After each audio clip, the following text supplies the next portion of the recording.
ਜੋ ਕੁਝ ਦੇਸ਼ ਦੇ ਵਿੱਚ ਹੋ ਰਿਹਾ, ਕਹਿੰਦੇ ਹੁਣ 2024 ਦੀ ਚੋਣਾਂ ਇੱਕ ਦੇਸ਼ ਇੱਕ ਇਲੈਕਸ਼ਨ ਦੇ ਤੌਰ ਦੇ ਉੱਤੇ ਕਰਾਇਆ ਜਾਊਗਾ। ਤੁਹਾਨੂੰ ਕੀ ਲੱਗਦਾ ਹੈ ਕਿ ਪੰਜਾਬ ਦੇ ਵਿੱਚ ਵੀ ਇਸ ਆਧਾਰ ਦੇ ਉੱਤੇ ਜਿਹੜੀ ਮਾਨ ਸਰਕਾਰ ਉਹ ਭੰਗ ਕਰਕੇ ਦੁਬਾਰੇ ਮੁੜ ਵਿਧਾਨ ਸਭਾ ਚੋਣਾਂ ਕਰਾਈ ਜਾਣਗੇ?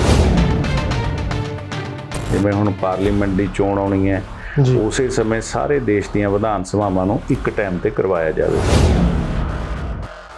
ਤੇ ਉਹਦਾ ਹਵਾਲਾ ਦਿੱਤਾ ਜਾਂਦਾ ਹੈ ਕਿ ਸ਼ਾਇਦ 1967, ਮੈਂ ਜੇ ਗਲਤ ਨਾ ਹੋਵਾਂ, ਕਿ 1967 ਤੱਕ ਪੂਰੇ ਦੇਸ਼ ਦੇ ਵਿੱਚ ਇੱਕੋ ਸਮੇਂ ਪਾਰਲੀਮੈਂਟ ਦੀਆਂ ਚੋਣਾਂ ਹੁੰਦੀਆਂ ਸੀ ਤੇ ਇੱਕੋ ਟਾਈਮ ਵਿਧਾਨ ਸਭਾ ਦੀਆਂ ਚੋਣਾਂ ਹੁੰਦੀਆਂ ਸੀ। ਲੇਕਿਨ ਉਹ ਹੋਇਆ ਕਿ ਕਦੇ ਕੋਈ ਵਿਧਾਨ ਸਭਾ ਭੰਗ ਹੋ ਗਈ ਜਾਂ ਅੱਧ ਵਿਚਾਲੇ ਟੁੱਟ ਗਈ, ਕਦੇ ਕਿਸੇ ਸੂਬੇ ਦੀ ਵਿਧਾਨ ਸਭਾ ਕੋਈ ਭੰਗ ਹੋ ਗਈ ਤੇ ਉਦੋਂ ਫਿਰ ਇਹ ਲੜਖੜਾ ਜੇ ਗਿਆ। ਜਿਹੜੇ ਬਾਕੀ ਵਿਧਾਨ ਸਭਾ ਸੂਬਿਆਂ ਦੇ ਉੱਤੇ ਜਿਹੜੀ ਚੋਣਾਂ ਹੋਣੀਆਂ ਨੇ, ਭਾਵੇਂ ਹਰਿਆਣਾ ਦੇ ਵਿੱਚ ਹੋਣੀਆਂ ਜਾਂ ਫਿਰ ਜਿਹੜੀਆਂ ਹੁਣ ਇਸ ਵਕਤ ਜਿਹੜੀ 2023 ਦੇ ਵਿੱਚ 24 ਦੇ ਵਿੱਚ ਹੋਣੀਆਂ, ਉਹ ਇਕੱਲੀਆਂ ਕਰਾਉਣਗੇ ਜਾਂ ਫਿਰ ਪੂਰੇ ਭਾਰਤ ਦੇ ਵੀ ਜਿਹੜੀ ਸੂਬਾ ਸਰਕਾਰਾਂ ਬਣੀਆਂ ਹੋਈਆਂ ਨੇ ਉਹਨੂੰ ਭੰਗ ਕਰਕੇ ਮੁੜ ਜਿਹੜੀ ਚੋਣ ਕਰਵਾਈ ਜਾਵੇਗੀ? ਸੂਬਾ ਸਰਕਾਰਾਂ ਨੂੰ, ਜਿਹੜੀਆਂ ਮੈਜੋਰਟੀ ਦੇ ਵਿੱਚ ਸੂਬਾ ਸਰਕਾਰਾਂ ਕੰਮ ਕਰ ਰਹੀਆਂ, ਉਹਨਾਂ ਨੂੰ ਭੰਗ ਕਰਨਾ ਤਾਂ ਕਾਨੂੰਨ ਦੇ ਮੁਤਾਬਕ ਕੋਈ ਸਹੀ ਜਾਂ ਨਹੀਂ ਹੈ। ਇੱਕ ਦੇਸ਼ ਇੱਕ ਇਲੈਕਸ਼ਨ ਦਾ ਹਵਾਲਾ ਵੀ ਬੀਜੇਪੀ ਇਹ ਦੇ ਰਹੀ ਹੈ ਕਿ ਜੀ ਵਾਰ-ਵਾਰ ਜਿਹੜੀਆਂ ਚੋਣਾਂ ਹੁੰਦੀਆਂ ਉਹਦੇ ਨਾਲ ਦੇਸ਼ ਦੇ ਸਰਮਾਏ ਦੇ ਉੱਤੇ ਅਸਰ ਪੈਂਦਾ ਤੇ ਜੇਕਰ ਅੱਜ ਅੱਧੇ ਦੇਸ਼ ਦੀਆਂ ਜਿਹੜੀਆਂ ਵਿਧਾਨ ਸਭਾਵਾਂ ਜੇ ਆਪਾਂ ਉਹਨਾਂ ਨੂੰ ਦੁਬਾਰਾ ਭੰਗ ਕਰ ਦਿੰਦੇ ਹਾਂ ਤਾਂ ਉਹ ਵੀ ਤਾਂ ਇੱਕ ਤਰ੍ਹਾਂ ਦਾ, ਪਹਿਲਾਂ ਮੰਨ ਲਓ ਪੰਜਾਬ ਦੀ ਅਸੈਂਬਲੀ ਲਾ ਲਓ, ਇਹਦਾ 1.5-2 ਸਾਲ ਹੋਏ ਆ, ਹਲੇ ਇਹਨਾਂ ਦੇ 3 ਸਾਲ 3.5 ਸਾਲ ਪਏ ਆ ਤੇ ਇਹ ਵੀ ਖਰਚਾ ਦੁਬਾਰਾ ਹੋਏਗਾ। ਜਿਹੜੀਆਂ ਇਲੈਕਸ਼ਨਾਂ ਜਿਵੇਂ ਹੁਣ ਹੋਣ ਵਾਲੀਆਂ 5-4 ਸੂਬਿਆਂ ਦੀਆਂ ਇਲੈਕਸ਼ਨਾਂ ਹੋਣ ਵਾਲੀਆਂ ਤੇ ਕੁਝ ਸੂਬਿਆਂ ਦੀਆਂ ਇਲੈਕਸ਼ਨਾਂ 6 ਮਹੀਨੇ ਦੇ ਵਿੱਚ ਹੋਣ ਵਾਲੀਆਂ, ਪਾਰਲੀਮੈਂਟ ਤੋਂ 6 ਮਹੀਨੇ ਬਾਅਦ ਹੋਣ ਵਾਲੀਆਂ ਜਾਂ ਪਾਰਲੀਮੈਂਟ ਤੋਂ 6 ਮਹੀਨੇ ਪਹਿਲਾਂ ਹੋਣ ਵਾਲੀਆਂ, ਕੁਝ ਇਹੋ ਜਿਹੇ ਸੂਬਿਆਂ ਨੂੰ ਇਕੱਠੇ ਕਰਕੇ ਹੋ ਸਕਦਾ ਹੈ ਇਸ ਇਲੈਕਸ਼ਨ ਨੂੰ ਪਾਰਲੀਮੈਂਟ ਦੇ ਨਾਲ ਕਰਾਇਆ ਜਾ ਸਕਦਾ ਹੈ। ਜੇਕਰ ਕਿਹਾ ਜਾਵੇ ਕਿ 3 ਸਾਲ ਰਹਿੰਦੇ ਆ ਜਾਂ 3.5 ਸਾਲ ਜਾਂ 2.5 ਸਾਲ, ਇੰਨਾ ਲੰਮਾ ਸਮਾਂ ਤਾਂ ਸੂਬੇ ਦੇ ਲੋਕਾਂ ਨੂੰ ਨੇ ਜਿਹੜੀ ਸਰਕਾਰਾਂ ਚੁਣੀਆਂ, ਉਹ ਸਰਕਾਰਾਂ ਬੀਜੇਪੀ ਭੰਗ ਕਰਦੀ ਹੈ। ਫਿਰ ਤਾਂ ਉਹੀ ਹੈ ਕਿ ਬੀਜੇਪੀ ਦੇ ਰਾਜ ਦੇ ਵਿੱਚ ਹਰ ਪ੍ਰਕਾਰ ਦਾ ਧੱਕਾ ਜੋ ਲਗਾਤਾਰ ਹੁੰਦਾ ਆ ਰਿਹਾ ਹੈ ਉਹ ਤੁਹਾਡੇ ਸਾਹਮਣੇ ਆਵੇਗਾ ਜੀ। ਪਰ ਦੂਜੇ ਪਾਸੇ ਜੇ ਦੇਖਿਆ ਜਾਵੇ ਤਾਂ ਸ਼੍ਰੋਮਣੀ ਅਕਾਲੀ ਦਲ ਦੇ ਪ੍ਰਧਾਨ ਸੁਖਬੀਰ ਬਾਦਲ ਹੋਰਾਂ ਨੇ ਤਾਂ ਹਮਾਇਤ ਕਰਤੀ, ਕਹਿੰਦੇ ਹੋਣਾ ਚਾਹੀਦਾ ਜ਼ਰੂਰੀ, ਕਹਿੰਦੇ ਤਾਂ ਉਹਨਾਂ ਨੇ ਤਾਂ ਹੁਣ ਇਹ ਮਹਿਸੂਸ ਕੀਤਾ ਕਿ ਸਾਡੇ 3 ਵਿਧਾਨ ਸਭਾ ਦੇ ਮੈਂਬਰ ਹੈ, ਤਿੰਨਾਂ ਚੋਂ ਅਯਾਲੀ ਸਾਹਿਬ ਉਹਨਾਂ ਦੇ ਨਾਲ ਵੈਸੀ ਟਿਊਨਿੰਗ ਨਹੀਂ ਰੱਖਦੇ ਤੇ ਉਹਨਾਂ ਨੇ ਕਿਹਾ ਜੇ ਅੱਜ ਇਲੈਕਸ਼ਨ ਕਿਸੇ ਕਾਰਨ ਹੋ ਵੀ ਜਾਂਦੀ ਹੈ, ਹੋਵੇ ਨਾ ਹੋਵੇ, ਅਸੀਂ ਬੀਜੇਪੀ ਦੇ ਨਾਲ ਮਤਲਬ ਆਪਣੀ ਸਹਿਮਤੀ ਪ੍ਰਗਟਾ ਦਿੰਦੇ ਹਾਂ ਤੇ ਜੇ ਇਲੈਕਸ਼ਨ ਹੁੰਦੀ ਹੈ ਤਾਂ ਸਾਨੂੰ ਇਹਦਾ ਵੀ ਫਾਇਦਾ ਹੈ ਕਿਉਂਕਿ ਅਸੀਂ ਤਾਂ ਪਹਿਲਾਂ ਹੀ ਇਨਾਮ ਮਾਤਰ ਹੈ, ਸਾਡੀ ਗਿਣਤੀ ਵੀ ਨਹੀਂ ਹੁੰਦੀ।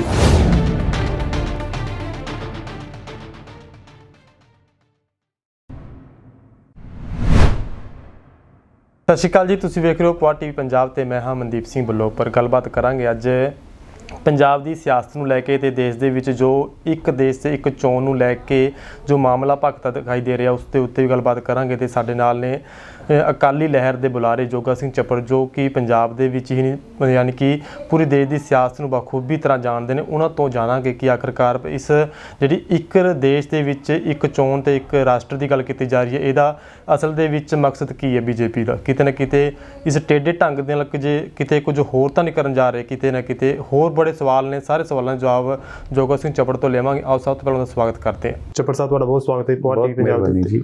ਧੰਨਵਾਦ ਜੀ।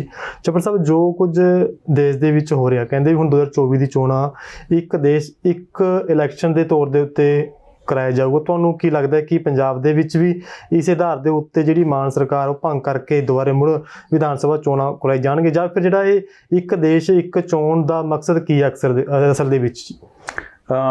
ਦੇਖੋ, 2-4 ਦਿਨ ਪਹਿਲਾਂ ਹੀ ਇਸ ਮੁੱਦੇ ਦੇ ਉੱਤੇ ਨਰਿੰਦਰ ਮੋਦੀ ਦੀ ਸਰਕਾਰ ਨੇ ਗੱਲ ਤੋਰੀ ਹੈ ਕਿ ਪੂਰੇ ਦੇਸ਼ ਦੇ ਵਿੱਚ ਪਾਰਲੀਮੈਂਟ ਤੇ ਵਿਧਾਨ ਸਭਾ ਦੀਆਂ ਚੋਣਾਂ ਇੱਕੋ ਸਮੇਂ ਹੋਣ। ਜਿਵੇਂ ਹੁਣ ਪਾਰਲੀਮੈਂਟ ਦੀ ਚੋਣ ਆਉਣੀ ਹੈ, ਉਸੇ ਸਮੇਂ ਸਾਰੇ ਦੇਸ਼ ਦੀਆਂ ਵਿਧਾਨ ਸਭਾਵਾਂ ਨੂੰ ਇੱਕ ਟਾਈਮ ਤੇ ਕਰਵਾਇਆ ਜਾਵੇ ਤੇ ਉਹਦਾ ਹਵਾਲਾ ਦਿੱਤਾ ਜਾਂਦਾ ਹੈ ਕਿ ਸ਼ਾਇਦ 1967, ਮੈਂ ਜੇ ਗਲਤ ਨਾ ਹੋਵਾਂ, ਕਿ 1967 ਤੱਕ ਪੂਰੇ ਦੇਸ਼ ਦੇ ਵਿੱਚ ਇੱਕੋ ਸਮੇਂ ਪਾਰਲੀਮੈਂਟ ਦੀਆਂ ਚੋਣਾਂ ਹੁੰਦੀਆਂ ਸੀ ਤੇ ਇੱਕੋ ਟਾਈਮ ਵਿਧਾਨ ਸਭਾ ਦੀਆਂ ਚੋਣਾਂ ਹੁੰਦੀਆਂ ਸੀ। ਲੇਕਿਨ ਉਹ ਹੋਇਆ ਕਿ ਕਦੇ ਕੋਈ ਵਿਧਾਨ ਸਭਾ ਭੰਗ ਹੋ ਗਈ ਜਾਂ ਅੱਧ ਵਿਚਾਲੇ ਟੁੱਟ ਗਈ, ਕਦੇ ਕਿਸੇ ਸੂਬੇ ਦੀ ਵਿਧਾਨ ਸਭਾ ਕੋਈ ਭੰਗ ਹੋ ਗਈ, ਤੇ ਉਦੋਂ ਫਿਰ ਇਹ ਲੜਖੜਾ ਜੇ ਗਿਆ ਜੀ। ਤੇ ਪਹਿਲਾਂ ਤਾਂ ਇੱਕ ਟਾਈਮ ਦੇ ਉੱਤੇ ਹੀ ਪਾਰਲੀਮੈਂਟ ਹੁੰਦੀ ਸੀ, ਇੱਕ ਟਾਈਮ ਦੇ ਉੱਤੇ ਹੀ ਵਿਧਾਨ ਸਭਾ ਹੁੰਦੀ ਸੀ, ਤੇ ਇਹ ਸ਼ੁਰੂ ਤੋਂ ਹੀ ਬੀਜੇਪੀ ਦੀ ਜਦੋਂ ਮੈਜੋਰਟੀ ਆਈ ਹੈ ਇਹ ਇਸ ਪਾਸੇ ਵੱਲ ਤੁਰਨ ਦਾ ਯਤਨ ਕਰ ਰਹੇ ਹੈ। ਲੇਕਿਨ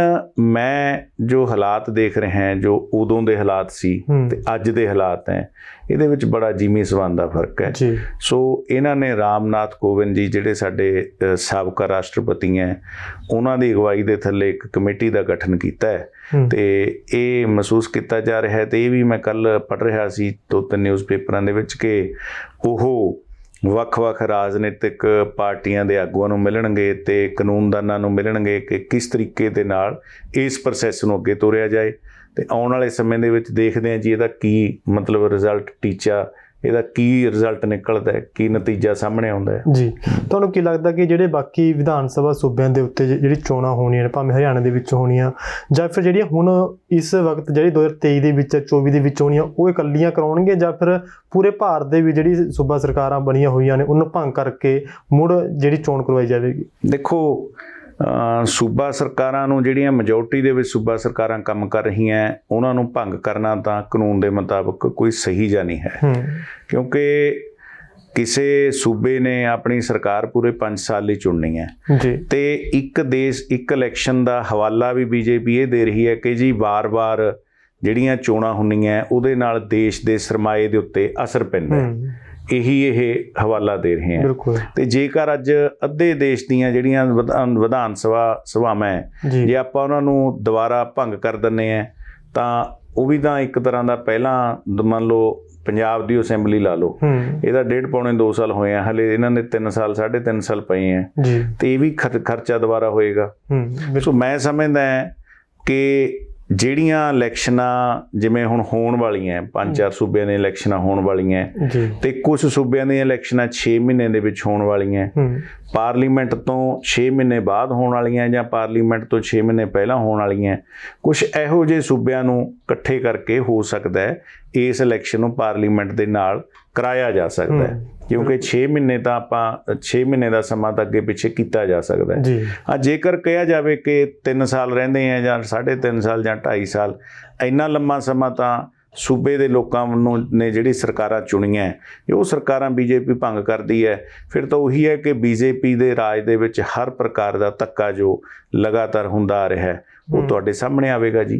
ਪਰ ਦੂਜੇ ਪਾਸੇ ਜੇ ਦੇਖਿਆ ਜਾਵੇ ਤਾਂ ਸ਼੍ਰੋਮਣੀ ਅਕਾਲੀ ਦਲ ਦੇ ਪ੍ਰਧਾਨ ਸੁਖਬੀਰ ਬਾਦਲ ਹੋਰਾਂ ਨੇ ਤਾਂ ਹਮਾਇਤ ਕਰਤੀ, ਕਹਿੰਦੇ ਹੋਣਾ ਚਾਹੀਦਾ ਜ਼ਰੂਰੀ, ਕਹਿੰਦੇ ਤਾਂ ਅਸਲ ਨਾਲ ਜੀ ਸੁਖਬੀਰ ਬਾਦਲ ਐਂਡ ਫੈਮਿਲੀ ਜਾਂ ਐਂਡ ਪਾਰਟੀ ਹੈ। ਸੁਖਬੀਰ ਬਾਦਲ ਉਹਨਾਂ ਦਾ ਜਿਹੜਾ ਅਕਾਲੀ ਦਲ ਦੇ ਨਾਲ ਤਾਂ ਕੋਈ ਰਿਸ਼ਤਾ ਨਹੀਂ ਹੈ, ਅਕਾਲੀ ਤਾਂ ਮੁੱਢ ਕਦੀਮੋਂ ਨੇ, ਉਹ ਤਾਂ ਇੱਕ ਲਿਮਟਿਡ ਕੰਪਨੀ ਉਹਨਾਂ ਨੇ ਹੌਲੀ ਹੌਲੀ ਪ੍ਰਕਾਸ਼ ਸਿੰਘ ਬਾਦਲ ਸਾਹਿਬ ਨੇ ਸ਼੍ਰੋਮਣੀ ਅਕਾਲੀ ਦਲ ਸੀ ਜਿਹੜਾ, ਇਹਨੂੰ ਹੌਲੀ ਹੌਲੀ ਆਪਣੇ ਪਰਿਵਾਰਕ ਦਲ ਦੇ ਵਿੱਚ, ਵਪਾਰਕ ਦਲ ਦੇ ਵਿੱਚ ਤਬਦੀਲ ਕਰਤਾ। ਤੇ ਉਹਨਾਂ ਨੇ ਤਾਂ ਹੁਣ ਇਹ ਮਹਿਸੂਸ ਕੀਤਾ ਕਿ ਸਾਡੇ 3 ਵਿਧਾਨ ਸਭਾ ਦੇ ਮੈਂਬਰ ਹੈ, 3 ਚੋਂ ਅਯਾਲੀ ਸਾਹਿਬ ਉਹਨਾਂ ਦੇ ਨਾਲ ਵੈਸੀ ਟਿਊਨਿੰਗ ਨਹੀਂ ਰੱਖਦੇ, ਤੇ ਉਹਨਾਂ ਨੇ ਕਿਹਾ ਜੇ ਅੱਜ ਇਲੈਕਸ਼ਨ ਕਿਸੇ ਕਾਰਨ ਹੋ ਵੀ ਜਾਂਦੀ ਹੈ, ਹੋਵੇ ਨਾ ਹੋਵੇ, ਅਸੀਂ ਬੀਜੇਪੀ ਦੇ ਨਾਲ ਮਤਲਬ ਆਪਣੀ ਸਹਿਮਤੀ ਪ੍ਰਗਟਾ ਦਿੰਦੇ ਹਾਂ, ਤੇ ਜੇ ਇਲੈਕਸ਼ਨ ਹੁੰਦੀ ਹੈ ਤਾਂ ਸਾਨੂੰ ਇਹਦਾ ਵੀ ਫਾਇਦਾ ਹੈ ਕਿਉਂਕਿ ਅਸੀਂ ਤਾਂ ਪਹਿਲਾਂ ਹੀ ਇਨਾਮ ਮਾਤਰ ਹੈ, ਸਾਡੀ ਗਿਣਤੀ ਵੀ ਨਹੀਂ ਹੁੰਦੀ। ਸੋ ਇਸ ਕਰਕੇ ਉਹਨਾਂ ਨੂੰ ਤਾਂ ਦੋਵੇਂ ਹੱਥ ਲੱਡੂ ਹੈ।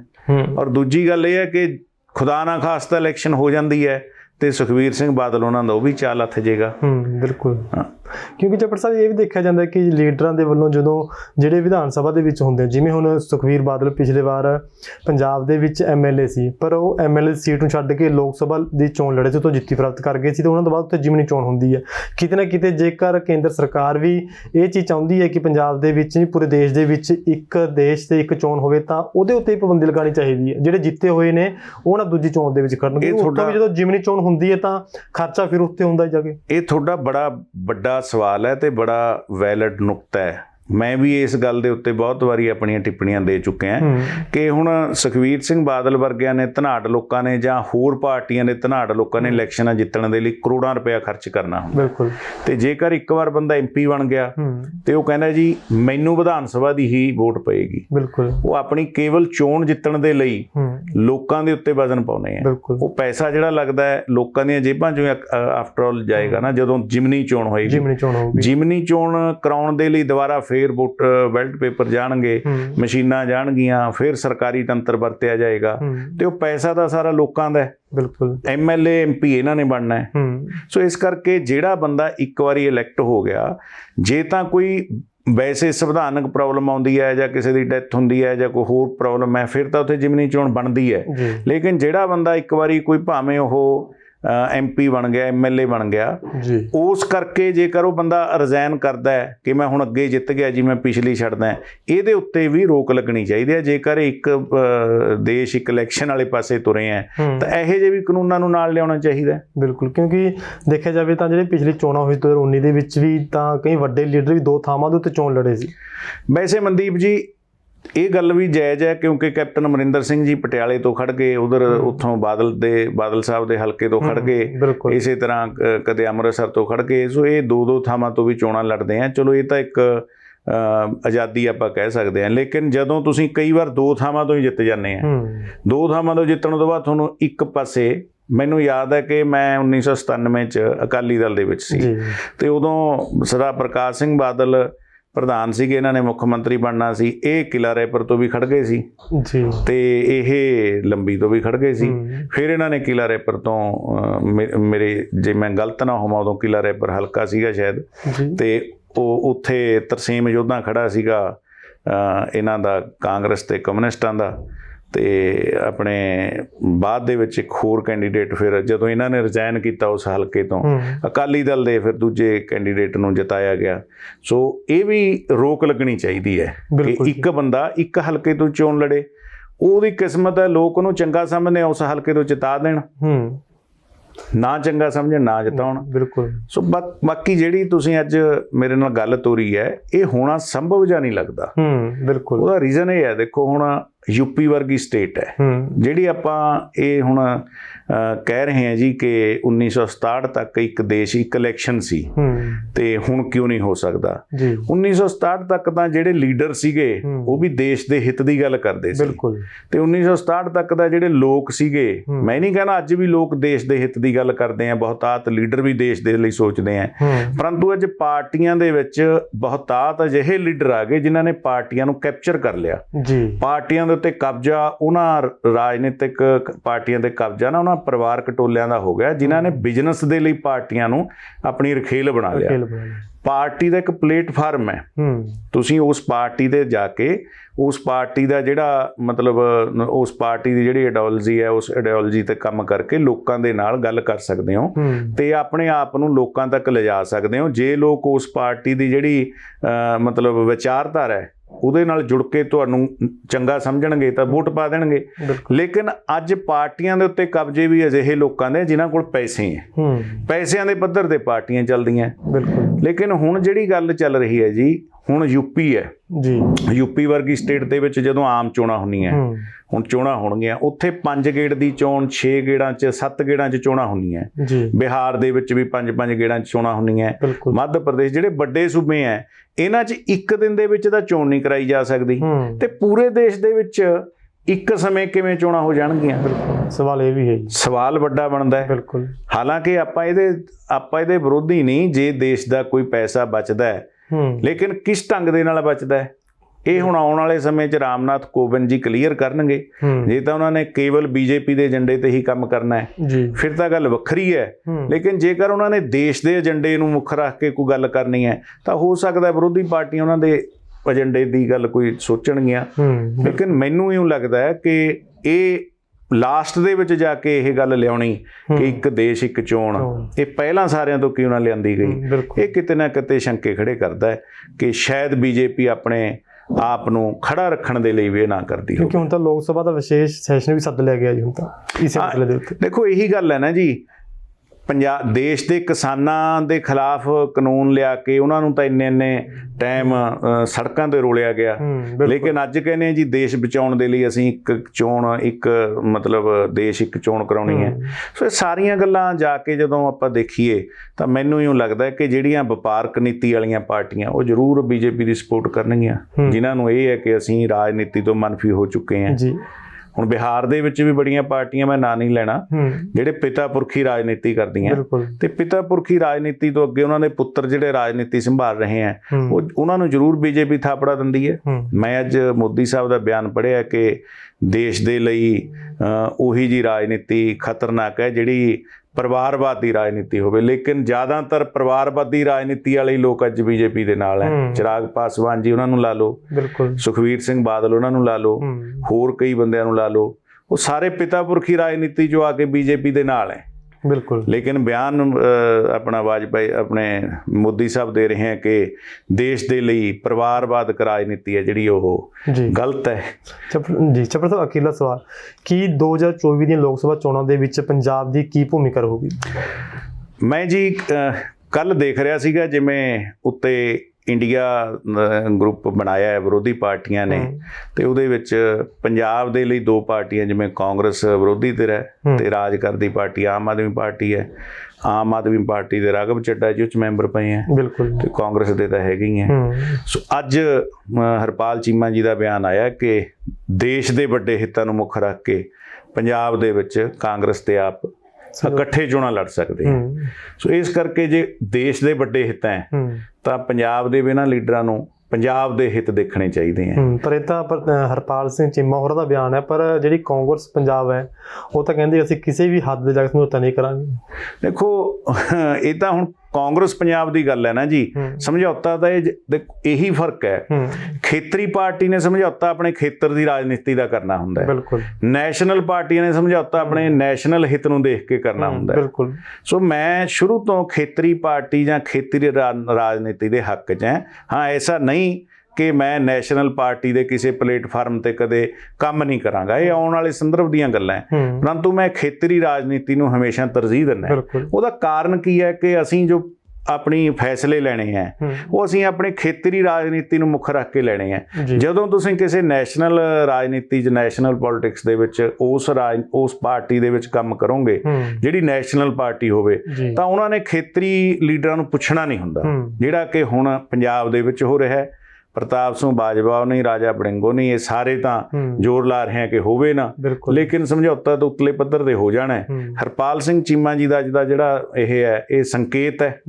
ਹੁਣ ਲੜਾਈ ਦਾ ਭਗਵੰਤ ਸਿੰਘ ਮਾਨ ਤੇ ਕਾਂਗਰਸ ਦੇ ਲੀਡਰ ਲੜ ਰਹੇ ਆ, ਲੇਕਿਨ ਹਰਪਾਲ ਸਿੰਘ ਚੀਮਾ ਜੀ ਦਾ ਬਿਆਨ ਆਉਣਾ ਇਹਦਾ ਮਤਲਬ ਕਿ ਸਮਝੌਤਾ ਤਕਰੀਬਨ ਹੋ ਚੁੱਕਿਆ ਹੈ।